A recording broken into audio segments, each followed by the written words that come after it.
यदि आप लोग भगवान श्री कृष्ण को मानते हैं तो लाइक शेयर सब। महाभारत एक रहस्य। चलिए जानते हैं महाभारत युद्ध की तस्वीर जब भी आपने देखा होगा उसमें भगवान श्री कृष्ण को सारथी के रूप में ही पाया गया होगा। दरअसल महाभारत के महायुद्ध से पहले ही श्री कृष्ण ने कह दिया था कि वह महाभारत के महायुद्ध में शस्त्र नहीं उठाएंगे और न युद्ध करेंगे। पूरे महाभारत के दौरान कई विषम स्थितियां आईं, लेकिन श्री कृष्ण स्थिर चित्त बने रहे और उन्होंने अपना सुदर्शन चक्र नहीं चलाया, न ही किसी से युद्ध किया।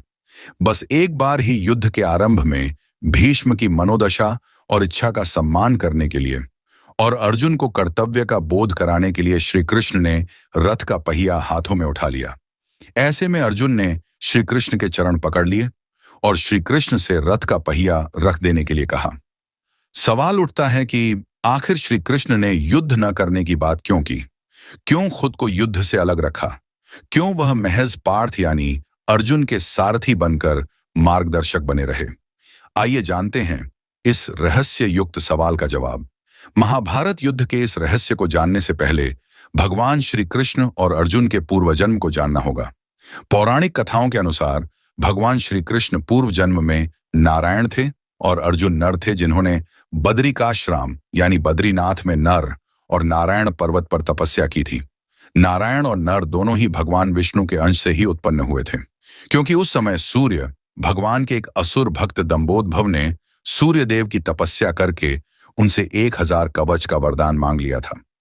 इस कवच के साथ यह भी शर्त थी कि 1000 साल तपस्या के बाद ही कोई इस कवच को तोड़ सकता था और जो भी इसे तोड़ता वह स्वयं भी मर जाता। इस वरदान को पाकर दंबोदभव अपने आप को अमर मान बैठा था और देवताओं और मनुष्यों पर अत्याचार कर रहा था। नर और नारायण को दंबोदभव ने युद्ध के लिए ललकारा।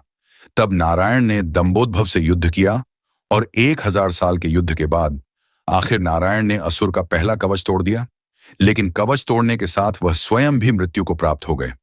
तब नर ने उन्हें महामृत्युंजय मंत्र से जीवित कर दिया और दंबोदभव से युद्ध करना आरंभ किया।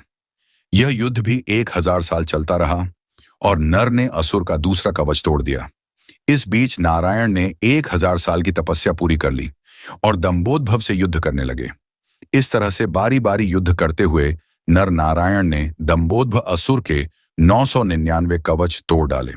जब अंतिम कवच रह गया तब वह असुर सूर्यदेव के पीछे जाकर छुप गया। सूर्यदेव ने अपनी शरण में आए भक्त को नर नारायण से बचा लिया, लेकिन खुद को नर नारायण के शाप से नहीं बचा पाए। नर नारायण ने सूर्यदेव से कहा कि आपका यह भक्त द्वापर में आपके अंश से उत्पन्न होगा और तब आपको अपने पुत्र की मृत्यु का शोक भोगना पड़ेगा। सूर्यदेव का वह असुर भक्त ही द्वापर में कर्ण हुआ, जो सूर्य के अंश से कवच कुंडल के साथ उत्पन्न हुआ था। नर ने 1000 वर्ष की तपस्या पूरी कर ली थी और दंबोदभव से अंतिम युद्ध करने की उनकी बारी थी। इसलिए नारायण ने अर्जुन से कहा था कि यह महाभारत का युद्ध तुम्हारा युद्ध है, तुम्हें ही यह युद्ध लड़ना होगा। इस युद्ध में मैं मार्गदर्शक ही हो सकता हूं। इस युद्ध को जीतकर तुम्हें कीर्ति की प्राप्ति होगी और धरती का सुख प्राप्त होगा। तुम अपना युद्ध नहीं लड़ोगे तो मैं भी तुम्हारी मदद नहीं कर पाऊंगा, क्योंकि कर्ण का वध तो केवल अर्जुन ही कर सकते थे, क्योंकि सूर्य के वरदान के कारण दंबोदभव को वही मार सकता था जिसने 1000 वर्ष तपस्या की हो, और कर्ण अगर जीवित रह जाता तो महाभारत युद्ध पांडव नहीं जीत पाते। इसलिए श्री कृष्ण ने अर्जुन को युद्ध करने के लिए कहा और स्वयं पार्थ के सारथी बने रहे। महाभारत युद्ध में भगवान श्री कृष्ण ने स्वयं युद्ध न करके अर्जुन से युद्ध के लिए आगे किया। इसके पीछे एक रहस्य यह भी है कि भगवान कहते हैं, मैं तो मार्गदर्शक हो सकता है, बुद्धि रूपी रथ का सारथी हो सकता हूं, लेकिन हर व्यक्ति का जीवन में अपना अपना युद्ध होता है और जो अपना युद्ध स्वयं नहीं लड़ सकता है, भगवान भी उसकी मदद नहीं करते हैं।